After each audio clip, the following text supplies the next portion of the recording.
Well, I agree with her that there isn't space for two, and the reality is Reform has already overtaken the Conservative Party. Look, how can you do a deal? How can you do a pact with a group, with a tribe who deal entirely in deception, in falsehoods and betrayal? They have betrayed the people of Britain to such an extraordinary degree that they will fully deserve the extinction event that's now facing them.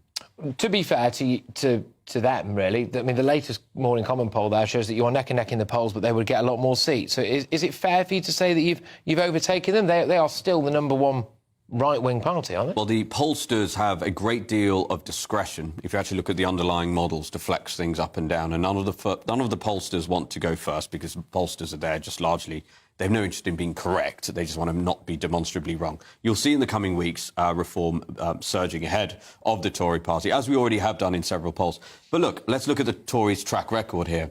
Over the 14 years that they were in government, they grew the size of the population of the United Kingdom by 6.5 million people. They built no net new prison places, which is why we have violent criminals running rampant around the United Kingdom, and people feel terrified to leave their homes, particularly women. The 2010, the 2015, the 2017 and the 2019 manifesto, they promised to bring net migration to what? Down to the tens of thousands. What did they do? They left office with that number at 1 million. They created the religion of net zero. They enshrined it into law with an insane target without thinking about it, by Kemi Badenoch's own admission. And do you know how much British consumers, do you know how much the viewers of your programme have had to subsidise those renewable companies at their behest? Go on.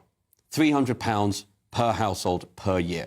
And that's from their net pay while they've been struggling to make ends meet. They allowed wokery and DEI to run rampant. Look, I was out in the United States, in Washington, D.C., during the inauguration weekend, and you saw that amazing ceremony, the executive order signing ceremony. I mean, what a thing to see a politician, heaven forbid, promise things and actually deliver on them on day one. What was he doing? He was basically doing the very opposite of what the Tories did in government, whether it was on DEI. So it's no deal. So what you're saying is no deal. We will never do a deal with the Tory party, because they will never again get a chance to betray the British people. I will say one other thing, which is that you're now seeing senior Tories on a daily basis now propose deals. And make no mistake, what this is a defeated army waving the white flag, begging for mercy, of which there will be none forthcoming. But would you take them... Well, OK, fair enough. But, I mean, would you extend that to Suella, though? I mean, would you show her mercy in that sense? Would you welcome her in?